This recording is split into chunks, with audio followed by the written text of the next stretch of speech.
Class 10th गणित के chapter 4 द्विघात समीकरण से जो हम लोग 5 नंबर का सवाल को हल कर रहे थे PYQ, तो उसका 7 नंबर सवाल है द्विघात समीकरण 3x² - 5x + 2 = 0 का विविक्तर यानी कि D और मूलों की प्रकृति तथा द्विघात सूत्र का उपयोग करके मूल ज्ञात कीजिए। यहाँ दिया गया है 3x² - 5x + 2 = 0। ये जो दिया गया है उसको यहाँ लिख लेते हैं।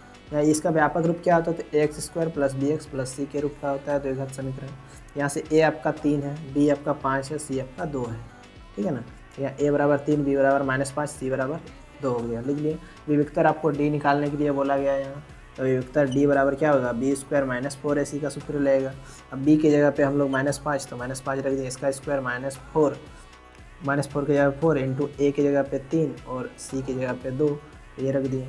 4 गुना 3 यानी कि 4 × 12 = 24, तो यहाँ 24 हो गया और 5 का स्क्वायर 25 माइनस माइनस प्लस हो गया। 25 में 24 गया तो आपका d का मान आ गया आपका 1, ठीक है।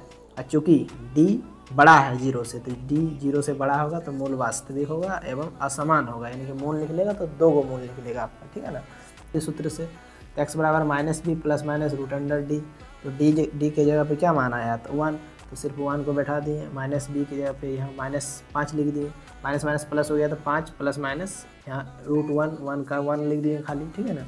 अब प्लस माइनस 1 है तो इसको 2 पार्ट में डिवाइड कर देते हैं, अलग अलग अल्फ़ा एक बीटा ले लिए। 5 + 1/6 हो गया और एक 5 - 1/6, 5 + 1 तो 6/6 हो गया। यहाँ से आपका 1 और मूलों की प्रकृति क्या है तो वास्तविक एवं असमान है, और 1 और 3 आ गया आपका मूल, 1 और 2/3। यही आपको ज्ञात करने बोला था।